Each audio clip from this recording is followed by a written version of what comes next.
ಉದ್ದೇಶಕ್ಕಾಗಿ ತುರ್ತಾಗಿ ಸದನವನ್ನ ಕರೆಯಲಾಗಿತ್ತು. ಆ ಒಂದು ಉದ್ದೇಶದ ವಿಚಾರದಲ್ಲಿ ಅಂದರೆ ಜಿ ಇದರ ವಿರುದ್ಧವಾಗಿ ನಾವೆಲ್ಲ ಪ್ರತಿಭಟಿಸಬೇಕು. ಮಹಾತ್ಮ ಗಾಂಧೀಜಿಯವರ ಹೆಸರನ್ನ ಯೋಜನೆಯಿಂದ ತೆಗೆದಿರುವುದು ಯಾಕೆ? ಇಲ್ಲಿವರೆಗೆ ರಾಜ್ಯ ಸರ್ಕಾರಗಳ ಪಾಲು ಏನೂ ಇರಲಿಲ್ಲ. ಈಗ ರಾಜ್ಯ ಸರ್ಕಾರಗಳ ತಲೆಯ ಮೇಲೂ ಕೂಡ 40% ಅಷ್ಟು ಕೂಲಿಯ ಹೊರೆಯನ್ನು ಹೊರಿಸ್ತಿರೋದು ಯಾಕೆ? ಈ ಎರಡು ಪ್ರಮುಖ ವಿಚಾರಗಳಿತ್ತಲ್ಲ. ಇವರಿಗೆ ಮಹಾತ್ಮ ಗಾಂಧಿ ಏನು ಮಾಡಿದರು? ಇದಕ್ಕೆ ಜಿ ಅಂತ ಹೆಸರಿಡೋ ಮೂಲಕ ಮಹಾತ್ಮ ಗಾಂಧಿ ಹೆಸರನ್ನು ತೆಗಿಬೇಕು ಅಂತ ಮಾಡಿಕೊಂಡಂಥ ಪ್ಲಾನ್ ಇದು. ಗಾಂಧೀಜಿಯವರು ಅಷ್ಟಪಿತ ಇದ್ದಾರೆ. ಬೇರೆ ವಿಚಾರಗಳು ರಾಜಕೀಯ ಬೇಕಾದರೆ ಮಾಡಿಕೊಳ್ಳಿ, ಗಾಂಧೀಜಿ ವಿಚಾರದಲ್ಲಿ ರಾಜಕೀಯದ ಅವಶ್ಯಕತೆ ಇರಲಿಲ್ಲ ಅಂತ ಹೇಳಿ ಕಾಂಗ್ರೆಸ್ ನಾಯಕರು ಮಾತಾಡ್ತಾ ಇದ್ದರು.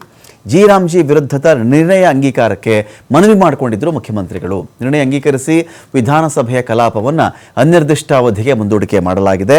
ಮೇಲ್ಮನೆಯಲ್ಲಿ ನಿರ್ಣಯ ಮಂಡಿಸಿದ್ದು ಕಾನೂನು ಸಚಿವ ಎಚ್ ಕೆ ಪಾಟೀಲ್ ಅವರು. ಮನ್ರೇಗಾ ಬದಲು ಜಿ ಕಾಯ್ದೆ ತಂದಿರುವುದಕ್ಕೆ ಇವರ ಆಕ್ಷೇಪ ಇತ್ತು.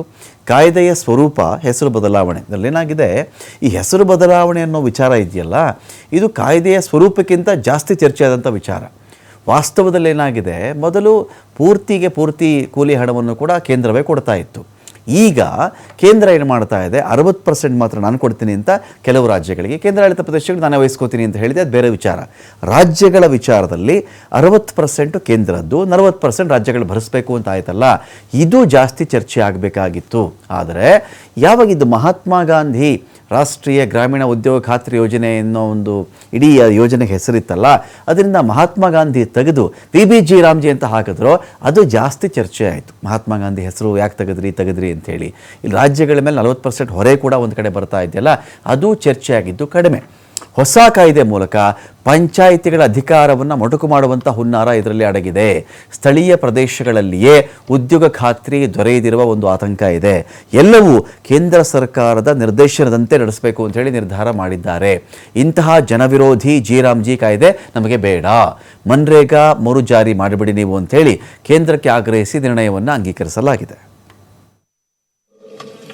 3/2/2026 ಈಗಾಗಲೇ ಮಂಡಿಸಿರುವ ಅಧಿಕೃತ ನಿರ್ಣಯವನ್ನು ಈ ಸದನವು ಅಂಗೀಕರಿಸಬೇಕೆಂದು ಕೋರುತ್ತೇನೆ.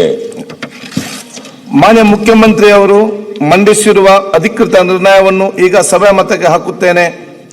ನಿರ್ಣಯದ ಪರವಾಗಿರುವ ಹೌದು ಎಂದು ಸೂಚಿಸಬೇಕು, ನಿರ್ಣಯದ ವಿರೋಧವಾಗಿರುವ ಇಲ್ಲ ಎಂದು ಸೂಚಿಸಬೇಕು. ನಿರ್ಣಯ ಹೌದನ ಪರವಾಗಿದೆ ಎಂದು ಭಾವಿಸುತ್ತೇನೆ. ನಿರ್ಣಯವು ಹೌದನ ಪರವಾಗಿದೆ. ನಿರ್ಣಯವು ಅಂಗೀಕೃತವಾಗಿದೆ. ದಿನಾಂಕ ಬಹಳ ಅರ್ಥ ಇದೆ. ನಮ್ಮ ಪಕ್ಷ ಮತ್ತು ನಮ್ಮ ಸರ್ಕಾರ ಇವೆರಡು ಕೂಡ ಕೊನೆಯ ದಿನದವರೆಗೂ ಕೂಡ ಯಾವ ರೀತಿ ರೈತರ ಹೋರಾಟ ಮಾಡಿ ರೋಲ್ ಬ್ಯಾಕ್ ಮಾಡಿದೋ ಆ ರೀತಿ ವಿಕಸಿತ ಭಾರತ ಗ್ಯಾರಂಟಿ ಫಾರ್ ರೋಜ್ಗಾರ್ ಮತ್ತು ಆಜೀವಿಕಾ ಮಿಷನ್ ಗ್ರಾಮೀಣ ಗ್ರಾಮ್ಜಿ ಕಾಯ್ದೆಯನ್ನು ರದ್ದುಪಡಿಸಿ